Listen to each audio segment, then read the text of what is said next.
Então, pessoal, dando sequência ao conteúdo, eu vou gravar para vocês agora a aula que fala sobre equilíbrio químico. Antes de nós verificarmos a ocorrência de um equilíbrio químico, é importante que a gente saiba reconhecer quando uma reação química está acontecendo. E muitas vezes essas reações químicas acontecem e a gente nem percebe num primeiro momento.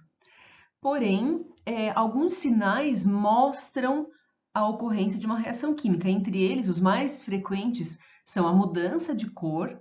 Então, eu vou misturar as soluções e depois de um certo momento eu percebo que está acontecendo a mudança da coloração daquela mistura. A formação de precipitado, então, por exemplo, eu misturo duas ou três soluções que são solúveis entre si e depois de um certo momento eu começo a perceber o depósito de um sólido no fundo do recipiente. Também a formação de gases, né, a liberação de gases indica a reação química produzindo gases. Também a mudança ou a formação de cheiro e a liberação de luz ou calor. Então, por vezes a gente percebe que o frasco onde estão as soluções que foram misturadas reagiram provocando um aquecimento daquele frasco. Então, equilíbrio químico. Quando acontece? O que é o equilíbrio químico e quando é que ele ocorre? Bem, equilíbrio, se nós olharmos no dicionário, equilíbrio é sinônimo de constância, é sinônimo de estabilidade, certo? Indica que está estável, indica que está paralisado.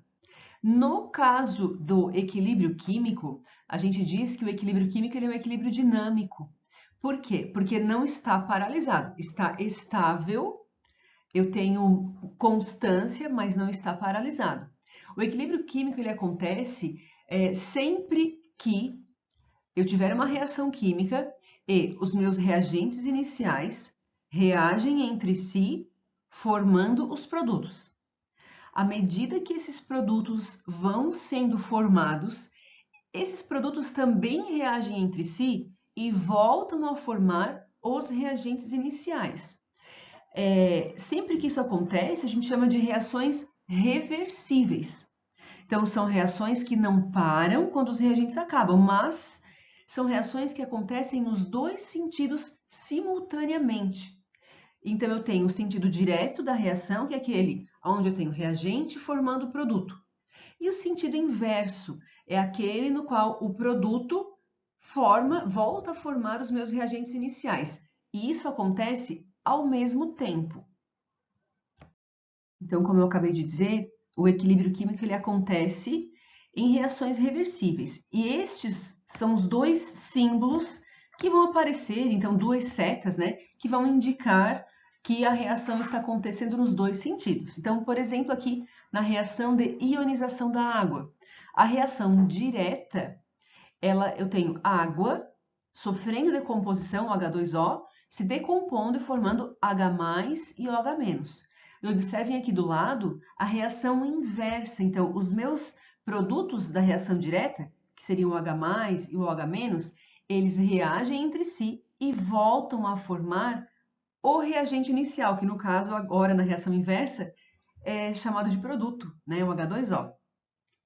Então são reações simultâneas. Essa palavra aqui é muito importante. Por quê? Porque elas estão acontecendo ao mesmo tempo e com a mesma taxa de desenvolvimento.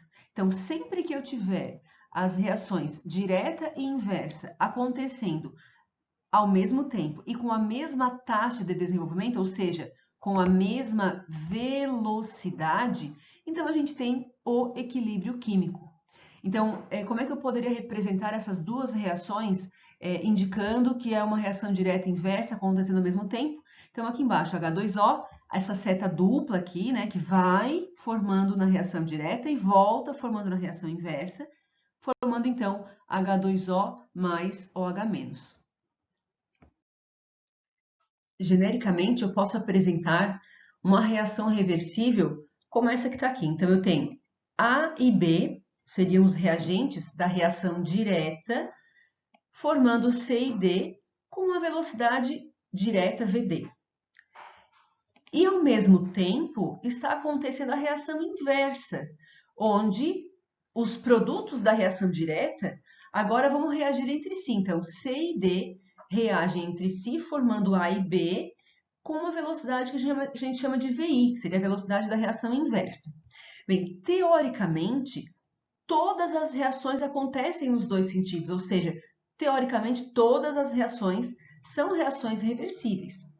Porém, existem algumas reações, como, por exemplo, as reações de combustão, que acontecem em sistemas abertos, onde a gente percebe que elas não são reversíveis, elas são chamadas de irreversíveis. Por quê? Porque os reagentes reagem quase que 100%. E para ser uma reação reversível, ela tem que acontecer nos dois sentidos. Então, à medida que o produto vai sendo formado, ele também reage entre si e volta a formar os reagentes iniciais. Então, um exemplo prático de uma reação reversível é esse aqui de produção da amônia, de produção do NH3, a partir do hidrogênio gasoso e do nitrogênio gasoso. Então, aqui eu tenho, na reação direta, os gases N2 e H2 reagindo entre si com uma proporção definida aqui, né, formando a amônia, então o NH3. E na reação inversa acontece a decomposição do NH3, formando os reagentes iniciais N2 e H2. Vamos imaginar na prática esta reação reversível acontecendo. Então, imaginem que eu tenho num recipiente, num reator, nitrogênio e hidrogênio. Percebam aqui no gráfico a quantidade máxima de hidrogênio no início e a quantidade máxima de nitrogênio aqui no início da reação. Percebam também que no início eu não tenho amônia dentro do reator, dentro do frasco, certo? À medida que o hidrogênio vai reagindo, então percebam que há uma redução da sua quantidade e uma redução também na quantidade de nitrogênio. E à medida que o tempo vai passando, então, acontece um aumento de amônia, certo? Bom, à medida que a amônia vai sendo formada, ela também começa a reagir, porque as moléculas de amônia colidem entre si, provocando a decomposição da amônia e a formação de hidrogênio e nitrogênio, então, que seria a minha reação reversa, certo? Bem, essas duas reações, direta e inversa, elas vão acontecendo até chegar no momento em que a velocidade de decomposição da amônia se iguala à velocidade de formação da amônia. Ou ainda, eu poderia dizer que a velocidade de reação do hidrogênio com o nitrogênio, chega um momento que ela vai se igualar à velocidade de formação deles.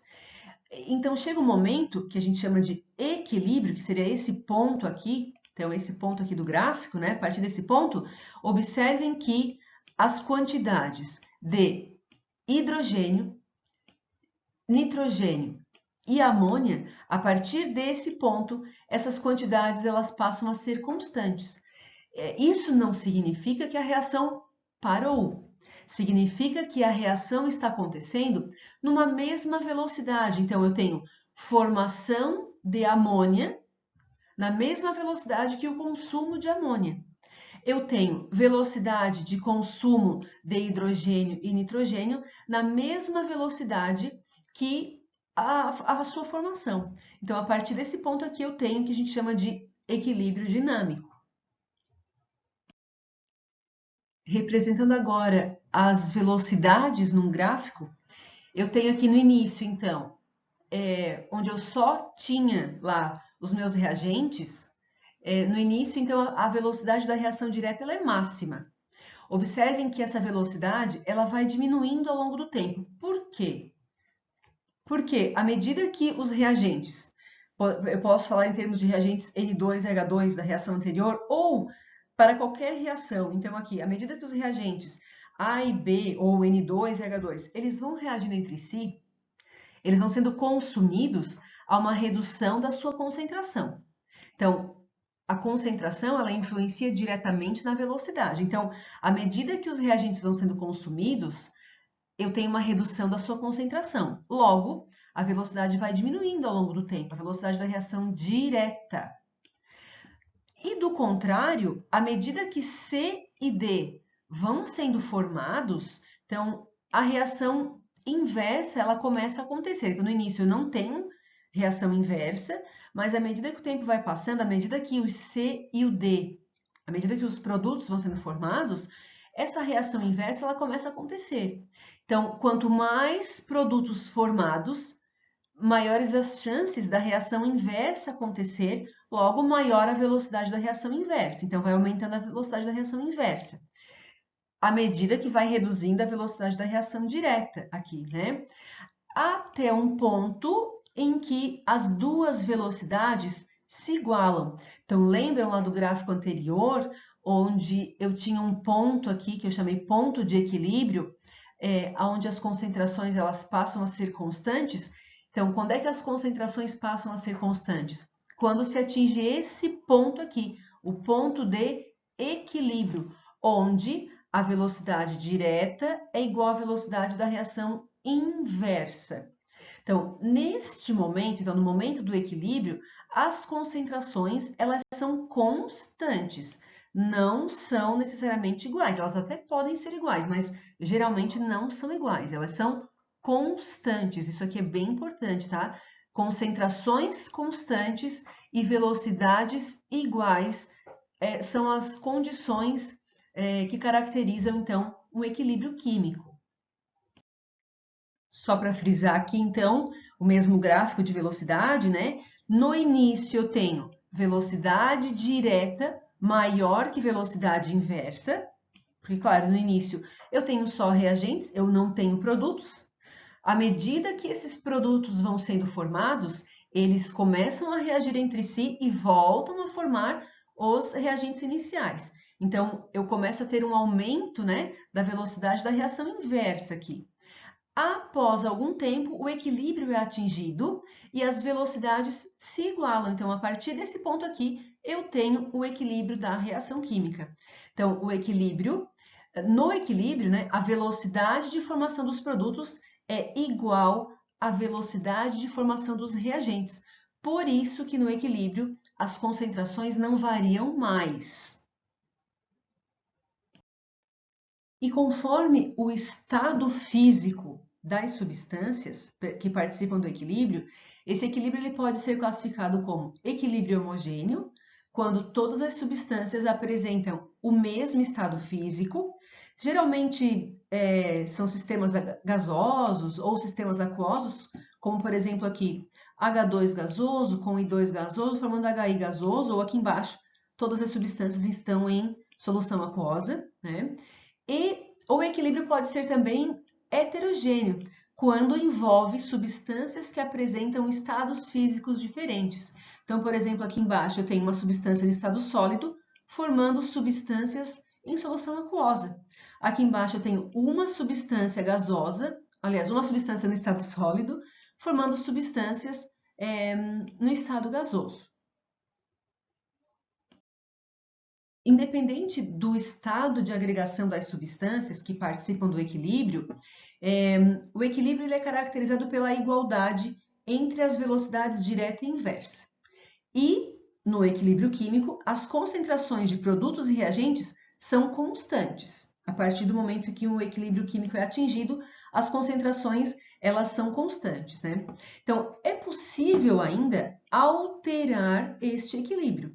A gente só precisa relembrar quais fatores que alteram e de que forma esses fatores alteram a velocidade de uma reação química. Então, nós vimos lá em cinética que a concentração das substâncias, ela altera a velocidade de uma reação química. Então, lembrando que a reação química ela acontece a partir do momento em que as substâncias elas se chocam entre si, certo? Então, quanto maior a concentração dos reagentes, maior a quantidade de choques, maior a quantidade de colisões, né? E se elas se chocam com mais frequência, a tendência é aumentar a velocidade da reação química, certo? Um outro fator que altera a velocidade de uma reação para substâncias gasosas é a pressão. Lembrando que quanto maior a pressão, menor o volume. Então, eu vou aumentar a pressão pela redução do volume. Se tem uma redução do volume, existe uma maior tendência, tem menor espaço, né? Então, tem uma maior tendência de acontecer os choques entre as partículas. Consequentemente, aumenta a velocidade da reação química. E um outro fator muito importante é a temperatura, porque a temperatura, na verdade, ela é um indício do grau de agitação das partículas. Então, quanto maior a temperatura, mais agitadas estarão as partículas. Consequentemente, maior a quantidade de choques que acontecerão entre as partículas e, por consequência, maior a velocidade da reação química. Independente da alteração que o sistema sofreu, sempre que um sistema em equilíbrio for submetido a qualquer perturbação exterior, o próprio equilíbrio se desloca no sentido contrário, a fim de minimizar esta perturbação. Então, a posição de equilíbrio muda. Um deslocamento favorecendo a produção de mais produtos, a gente diz que ele foi deslocado para a direita. Eu posso usar, então, essa seta aqui para indicar que ele foi deslocado para a direita.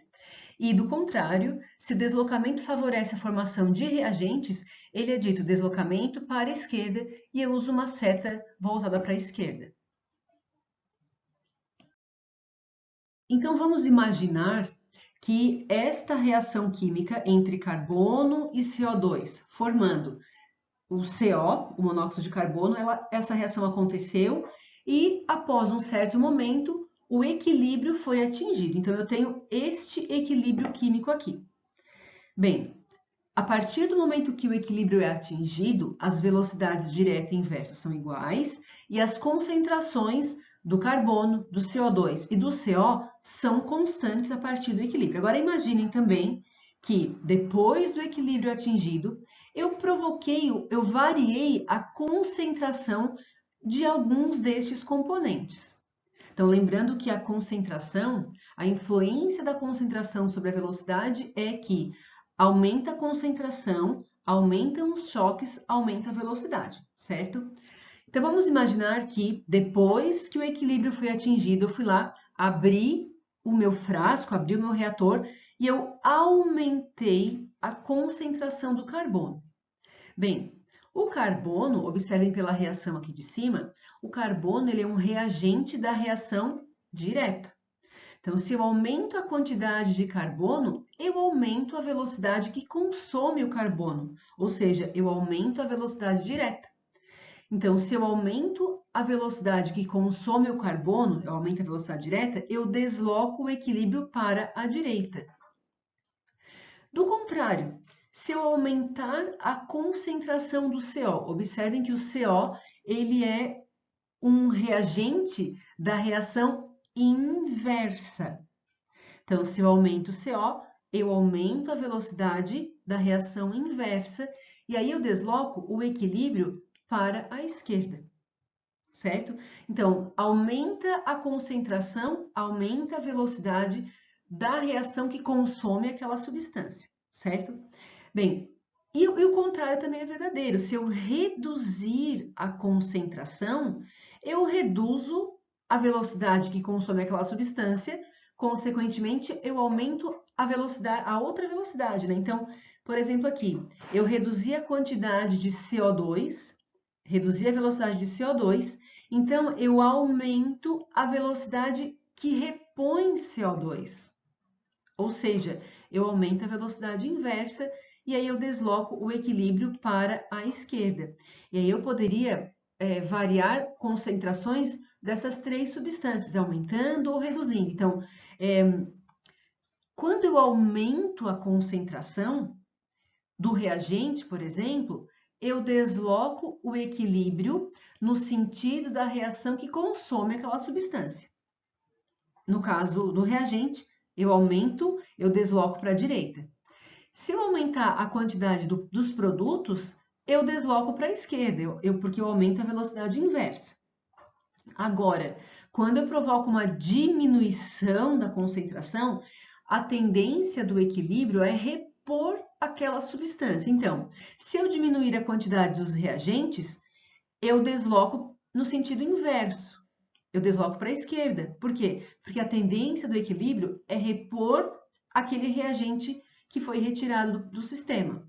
E do contrário, se eu diminuir a quantidade das substâncias que estão lá do lado dos produtos, a tendência é deslocar no sentido de produzir mais daquela substância. Então, eu desloco para a direita.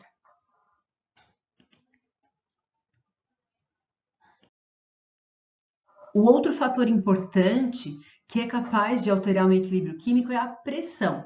Porém, a pressão ela só faz sentido quando se fala em equilíbrios gasosos. Então, antes de qualquer coisa, eu tenho que verificar se as substâncias estão no estado gasoso. Então, por exemplo, para essa reação química aqui, antes de qualquer coisa, eu vou fazer o balanceamento. Então, aqui eu tenho 2 mols de SO2, 1 mol de O2, formando 2 mols de SO3. Então, eu tenho, do lado dos reagentes, 3 mols de substâncias gasosas. E do lado dos produtos, eu tenho 2 mols de substâncias gasosas. Lembrando que, como nós vimos lá em estequiometria, 1 mol de qualquer gás, nas mesmas condições, vai ocupar o mesmo volume. Então, eu tenho 3 volumes aqui do lado dos reagentes, formando 2 volumes lá do lado dos produtos. Então, a reação direta, ela acontece com contração de volume. 3 mols formando 2 mols. E a reação inversa, ela acontece com aumento de volume, certo? Então, essa percepção eu tenho que ter sempre que falar de pressão. Por quê? Olha só, um aumento de pressão, a gente já sabe disso, né? Um aumento de pressão, ele acarreta uma redução de volume. Então, nesse caso aqui, a reação direta, ela vai ser favorecida quando acontecer um aumento de pressão, porque a reação direta acontece com contração de volume. Então, um aumento de pressão vai provocar um deslocamento do equilíbrio para a direita, porque no sentido direto eu tenho 3 mols formando 2 mols. Então, a reação direta é favorecida. Já uma redução de pressão, ela é acompanhada, né, por um aumento de volume. Então, observem aqui que a reação inversa, ela acontece com um aumento de volume. Então, a redução da pressão, ela provoca um deslocamento para a esquerda. Então, como via de regra, o aumento de pressão provoca alteração, provoca contração do volume, desculpa. Então, aumento de pressão provoca contração do volume e o equilíbrio, ele se desloca no sentido do menor volume. E, por sua vez, uma diminuição da pressão provoca expansão do volume. Então, o equilíbrio, ele se desloca no sentido de maior volume. E um outro fator que altera velocidade e altera equilíbrio químico é a temperatura. Então, é importante lembrar que um aumento de temperatura aumenta o grau de agitação das partículas e, por consequência, aumenta os choques entre as partículas e, por consequência, acarreta num aumento da velocidade. Então, esse aumento da velocidade ele é válido tanto para a velocidade direta quanto para a velocidade inversa. Porém, foi percebido na prática que o aumento é maior na velocidade da reação endotérmica. Por quê? Porque a velocidade endotérmica ela acontece com a absorção de energia. Então, sempre que aparecerem equações químicas e for perguntado qual é a influência da velocidade na velocidade das reações, quando acontece uma alteração da temperatura, a gente tem que saber qual reação é endotérmica, qual reação é exotérmica. Então, nesse caso aqui, eu estou dizendo para vocês que a reação direta é exotérmica. E, por consequência, a inversa é endotérmica. Sempre vai ser uma endotérmica, a contrária exotérmica, e assim por diante, né?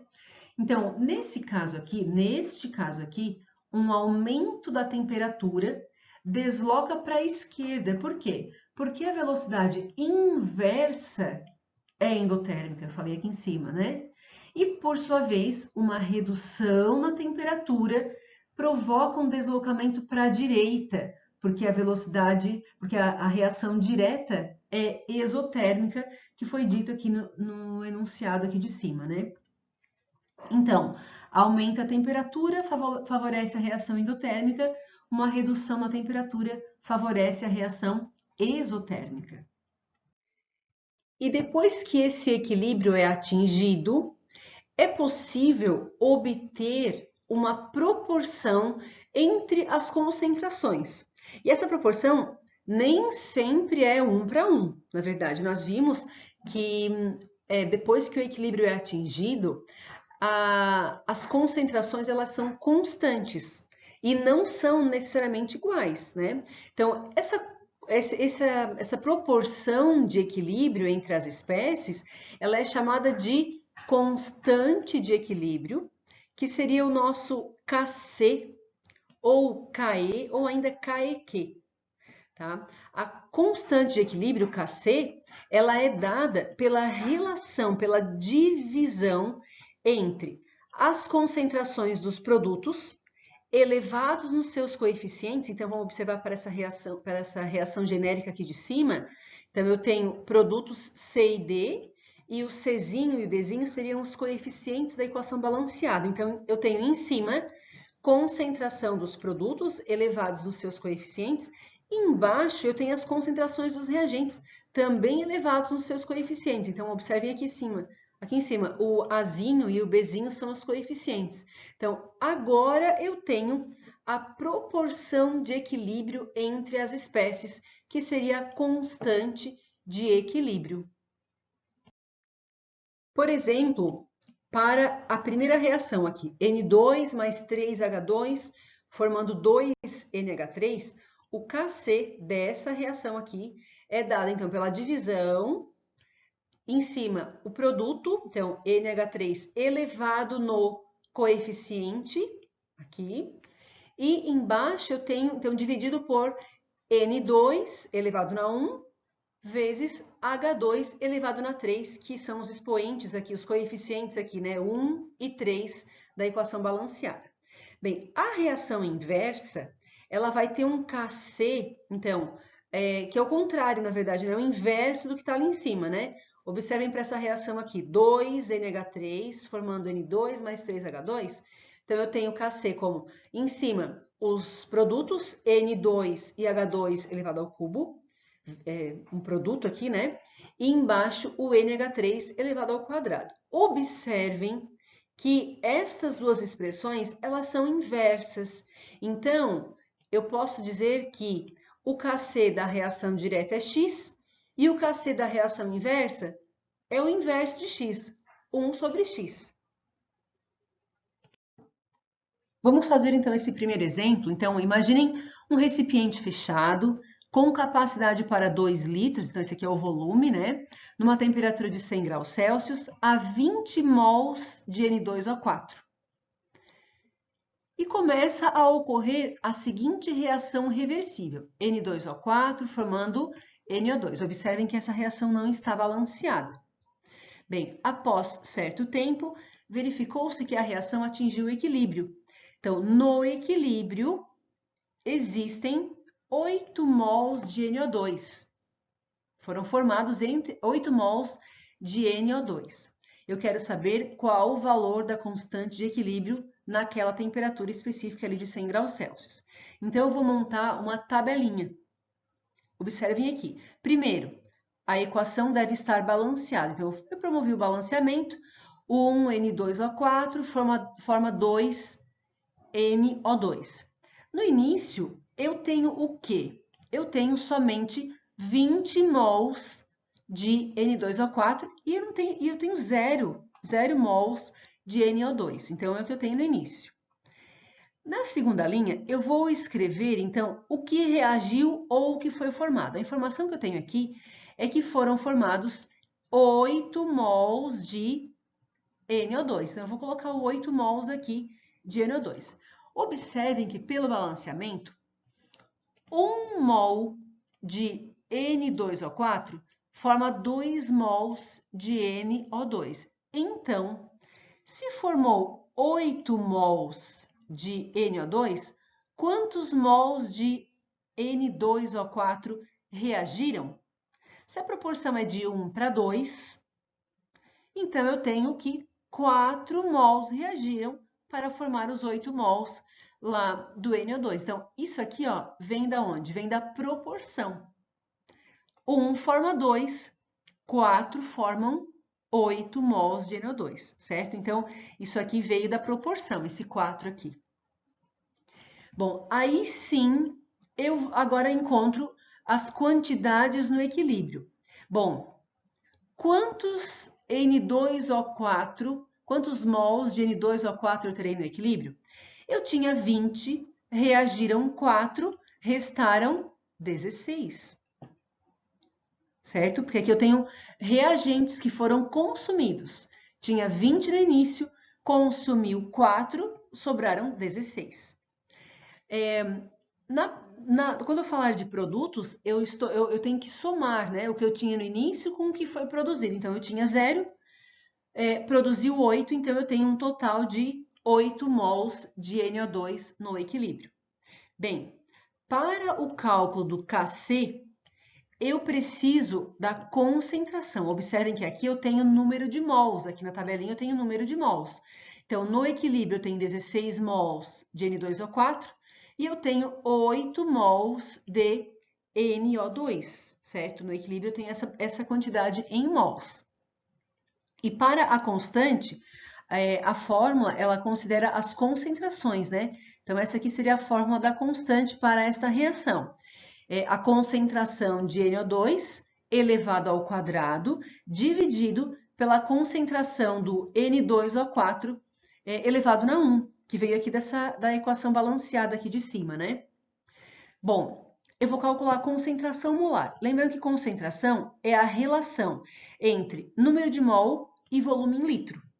Então, a concentração molar do N2O4 é o número de mol do NO2, desculpa, o número de mol do N2O4, que é 16, dividido pelo volume, que é 2, o que me dá 8 mol por litro. E a concentração do NO2 é número de mol do NO2 no equilíbrio, que lá da tabelinha eu tirei 8, dividido pelo volume, que é 2 litros, né? Que vai dar, então, uma concentração para o NO2 de 4 mol por litro. Agora, eu venho aqui na minha fórmula. Então, quanto é que vale a concentração do NO2? 4. Então, 4 elevado ao quadrado, dividido pela concentração do N2O4, que é 8. Então, eu tenho 4 ao quadrado, 16, 16 dividido por 8, eu obtive um Kc igual a 2, certo? E além do Kc, que é a constante de equilíbrio baseada nas concentrações das substâncias em equilíbrio, também podemos calcular a constante de equilíbrio baseada nas pressões parciais das substâncias gasosas. Então, sempre que eu tiver um equilíbrio que apresentarem substâncias no estado gasoso, eu posso calcular a pressão parcial, lembrando que pressão parcial, ela depende da fração molar, eu já vou mostrar como é que calcula, então a fração molar da substância presente naquela mistura, né? E também é dada por uma relação, observem aqui que o Kp é dada pela relação, pela divisão entre as pressões parciais dos produtos, cada um elevado no seu coeficiente, e embaixo eu tenho a pressão parcial dos reagentes, também elevados nos seus coeficientes. Observem que esta equação aqui nessa equação, eu não utilizei a pressão parcial do carbono grafite. Por quê? Porque essa substância, ela é sólida, então ela não entra no cálculo do Kp, somente substâncias gasosas. Aqui eu trouxe um exemplo que mostra como calcula a constante de equilíbrio a partir de pressões parciais. Então, eu tenho inicialmente 3 mols de PCl5, são colocados em um recipiente atingindo o seguinte equilíbrio. Então, observem que aqui eu trouxe a equação da reação, então PCl5 gasoso reage, se decompõe, formando PCl3 gasoso mais Cl2 gasoso. Observem que as 3 substâncias estão no estado gasoso e observem também que essa equação já está devidamente balanceada. Então, eu tenho 1 mol de PCl5 formando 1 mol de PCl3 mais 1 de Cl2. Então, a proporção é 1 para 1 para 1. Isso é bem importante, né? Bem, no momento do equilíbrio, 60% do reagente sofre dissociação. Essa informação está me dizendo que dos 3 mols iniciais de PCl5, 60% sofreu dissociação. E eu estou dizendo também que a pressão total do sistema é de 4,8 atm. Pede para calcular a constante de equilíbrio Kp.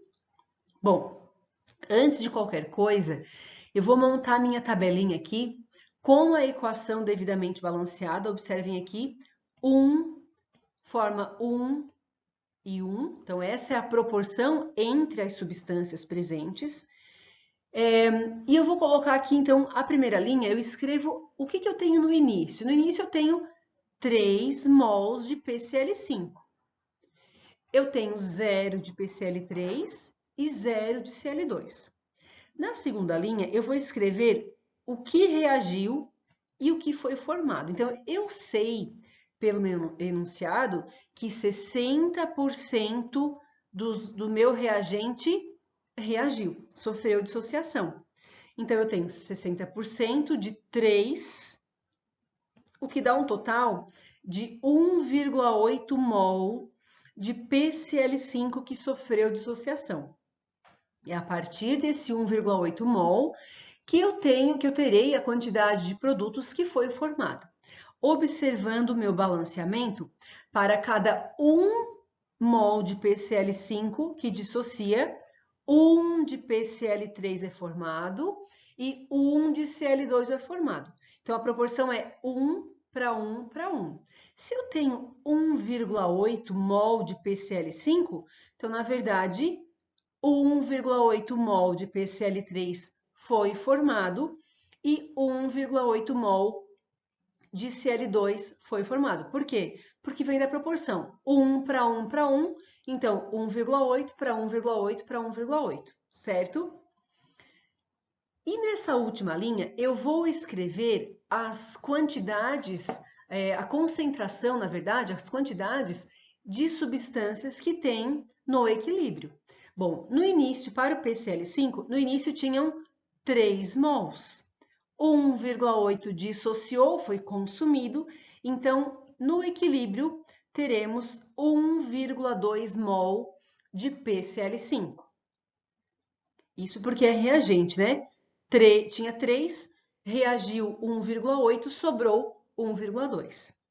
Bem, o PCl3 e o Cl2 são produtos, então eu vou somar o que tinha no início com o que foi formado. No caso, 0 mais 1,8 para o PCl3, então no equilíbrio teremos 1,8 mol de PCl3 e a mesma coisa para o Cl2. Tinha 0, formou 1,8, restou então 1,8 mol no equilíbrio.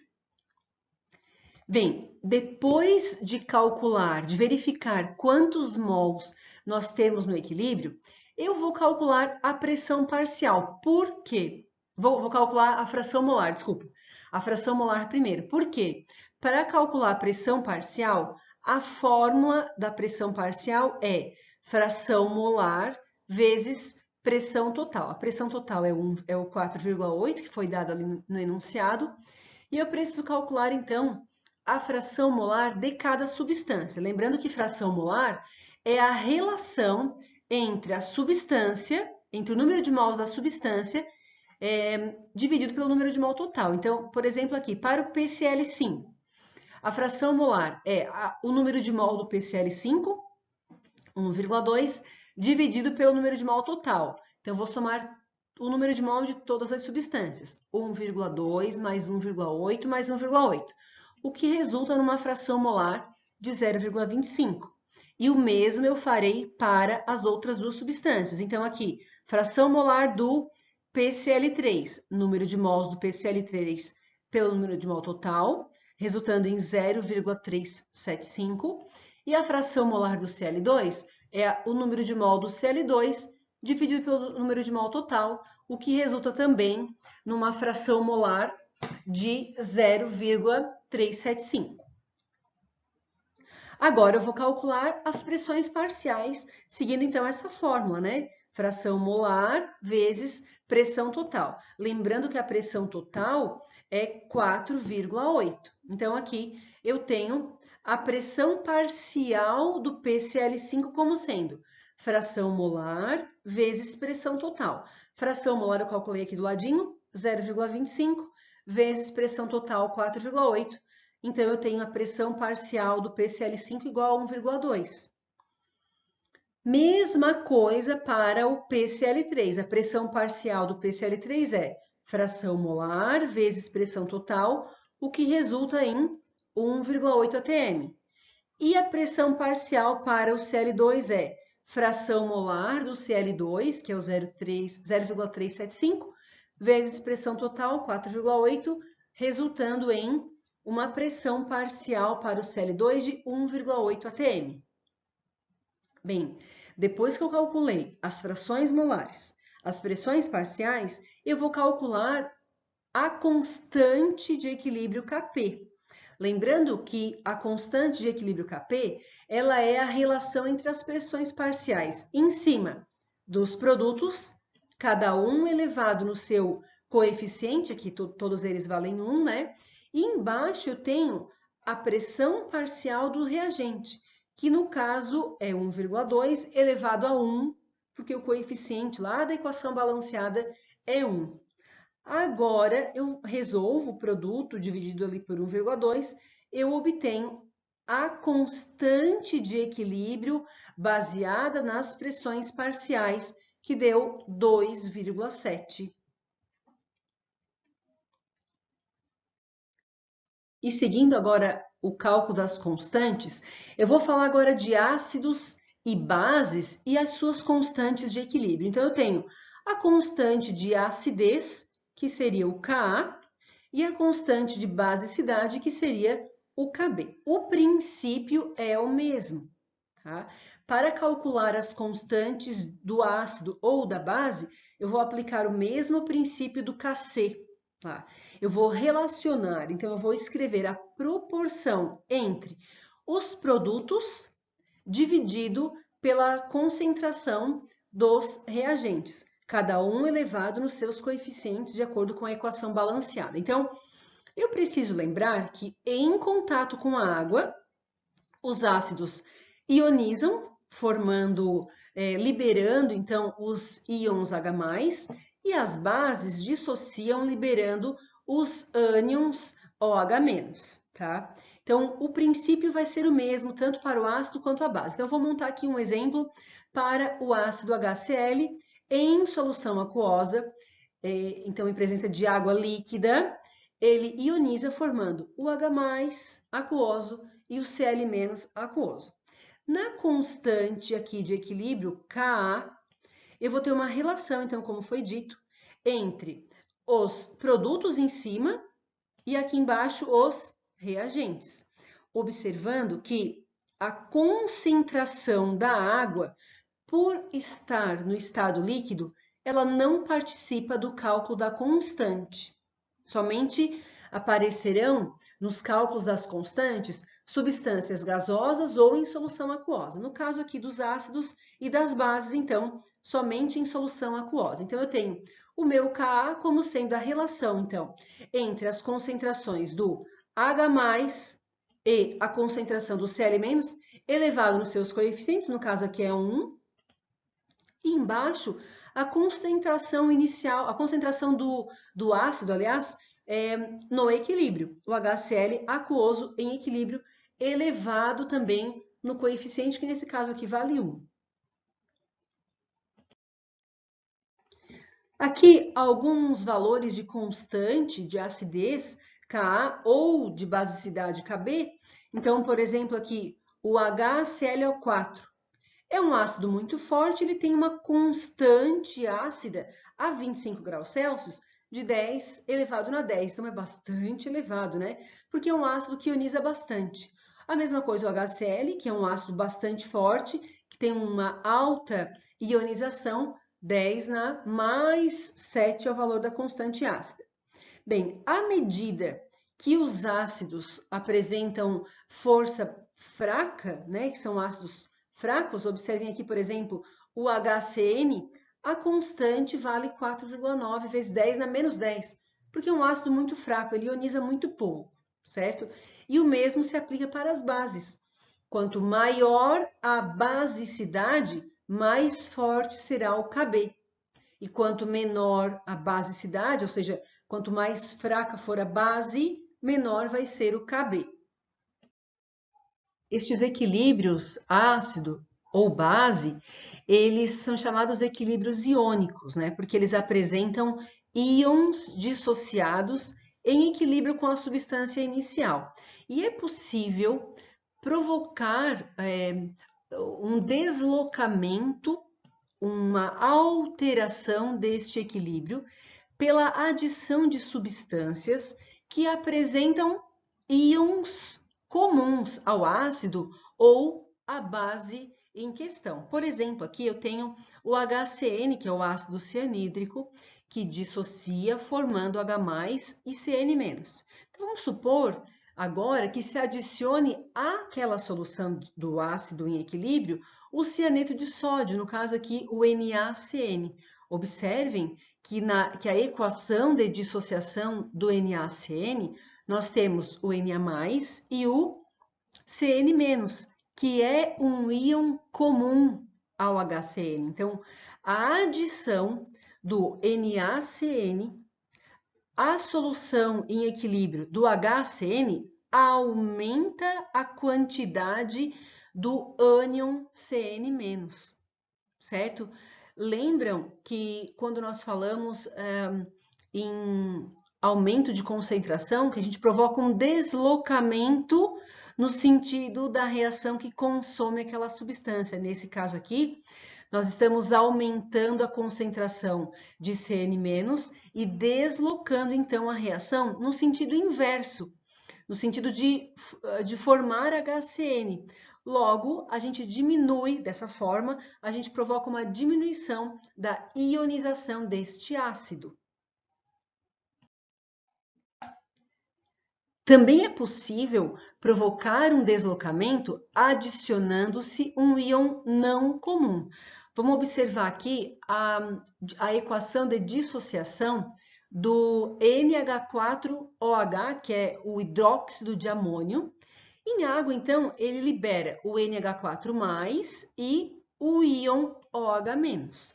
Bem, se a esta solução adicionarmos um ácido qualquer, lembrando que o ácido ele fornece H+, e que o H+ reage com um OH- formando água, então neste caso aqui, se nós tivermos o NH4OH dissociado, então com OH-, né? E eu adicionar um ácido, observem que este H+, com aquele OH- da base inicial, eles vão reagir formando água, o que provoca uma redução do OH-. Então, lembram que quando reduz a concentração de uma substância, o equilíbrio se desloca no sentido de repor aquela substância. Então, nesse caso, há um deslocamento de equilíbrio para a direita, né? Aumentando a dissociação da base. E agora, quando se fala no equilíbrio iônico da água, nós temos a constante iônica da água, que é chamada de Kw, e ela é calculada também aplicando-se aquelas relações de concentração de produto dividido pela concentração de reagente. Observem aqui, então, que a água ela se ioniza muito fracamente. Ela ioniza formando H+, e OH-. Então, eu tenho água líquida formando H+ aquosa, OH- aquoso. Então, o cálculo da constante Kw, a constante de ionização da água, ela considera somente as concentrações dos íons em solução aquosa. Observem que a concentração da água não é levada em consideração no cálculo da constante, porque a água ela é líquida, certo? Então, esta constante, o Kw, depende da temperatura. Então, o Kw, na temperatura de 25 graus Celsius, ele tem um valor de 1 vezes 10 na menos 14. Então, a solução ela é dita ácida se apresentar uma quantidade de H+ maior do que a quantidade, do que a concentração de OH-. A solução é dita básica se a concentração de H+ for menor que OH-, e essa solução é dita neutra se as duas concentrações, então o H+ e o OH- forem iguais. Então, sendo o Kw igual à concentração dos íons H+ multiplicada pela concentração dos íons OH-, e na temperatura de 25 graus Celsius, essa constante tem um valor de 1 vezes 10 a menos 14, é possível obtermos o valor da concentração dos íons se nós considerarmos, por exemplo, uma solução neutra. Então, se eu tenho uma solução neutra, eu tenho a concentração de H+ igual à concentração de OH-. Então, se eu venho aqui e digo que o Kw vale 1 vezes 10 a menos 14 e que as concentrações do H+ e do OH- são iguais, então eu posso dizer que concentração de H+ vezes concentração de H+ igual a 1 vezes 10 a menos 14. Resolvendo isso aqui, então, eu obtenho um valor da concentração de H+ igual a 1 vezes 10 na menos 7, né? Extraindo a raiz quadrada do 10 na menos 14 aqui, então eu obtenho 1 vezes 10 a menos 7. O que indica que, numa solução neutra, as concentrações de H+ e OH- são iguais. Na temperatura de 25 graus Celsius, estas concentrações valem, então, 1 vezes 10 na menos 7 mol por litro.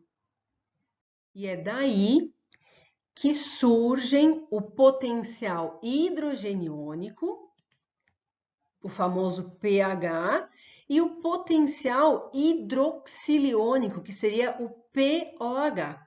Então, de acordo com os dados que nós utilizamos anteriormente, né, o Kw como sendo 1 vezes 10 na menos 14 na temperatura de 25 graus Celsius, e as concentrações de H+ e OH- iguais numa solução neutra, nós temos que o pH, de acordo com a manobra matemática, o pH ele é obtido pelo valor do log da concentração de H+ com um sinal negativo.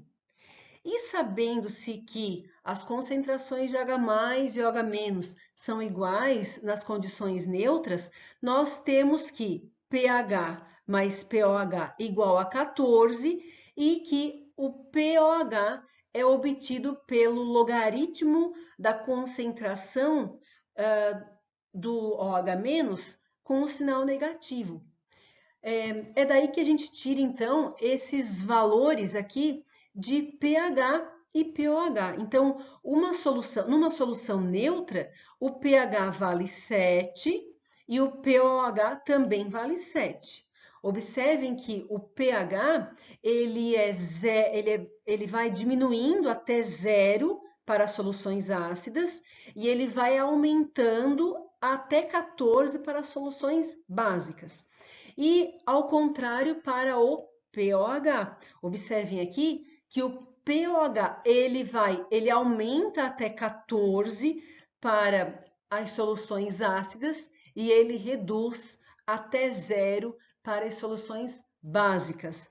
Observem que aqui eu citei alguns valores, né, para algumas soluções. Por exemplo, o limão, ele tem um pH igual a 2 e, por consequência, um pOH igual a 12. Por quê? 2 mais 12, aqui, né? 2 mais 12 dá 14. Por exemplo, aqui o suco gástrico, ele tem um valor que aproxima, o valor de pH aproximadamente igual a 1, o que indica que o pOH vale 13. Quando nós falamos, por exemplo, no amoníaco comercial, que tem um pOH igual a 2, ele é bastante básico, né? Ele corresponde a um pH igual a 12 e assim por diante. Então, conforme a acidez ou basicidade das soluções, os indicadores de pH eles apresentam colorações específicas. Por exemplo, a fenolftaleína, que é um indicador muito utilizado na indústria química, ele é incolor em soluções ácidas e apresenta uma coloração vermelha quando adicionado em soluções básicas. O alaranjado de metila, ele é vermelho em solução ácida e alaranjado em solução básica. E o azul de bromotimol, que é amarelo em ácido e é azul para soluções básicas.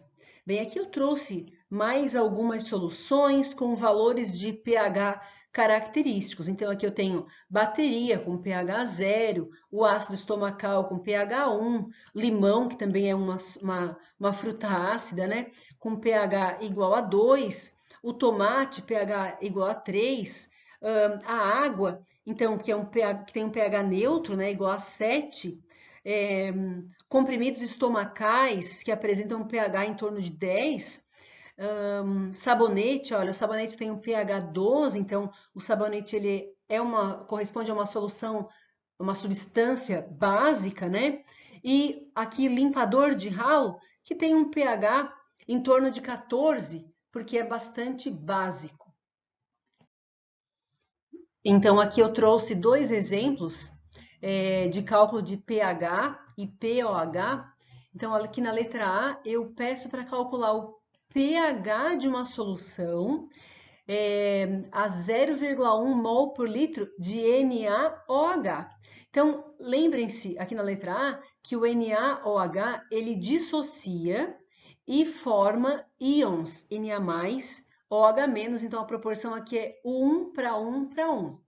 Sendo a concentração de NaOH igual a 0,1 mol por litro e a proporção é de 1 para 1 para 1, então eu tenho que a concentração de OH- nessa solução de NaOH é igual também a 0,1. Então eu vou calcular o pOH a partir da concentração do OH-, aplicando menos o log da concentração de OH-, então eu tenho menos o log de 0,1. Na calculadora, eu obtenho, então, que o logaritmo de 0,1 vale 1. Então, o meu pOH dessa solução vale 1. E sendo pH mais pOH igual a 14 na temperatura de 25 graus Celsius, e a gente sempre considera igual a 14 porque geralmente os cálculos acontecem nas condições ambientes, a não ser que o enunciado traga um outro valor, a gente vai sempre utilizar pH mais pOH igual a 14. Então, eu tenho aqui que pH mais 1 igual a 14, logo o meu pH dessa solução de NaOH da letra A vale 13.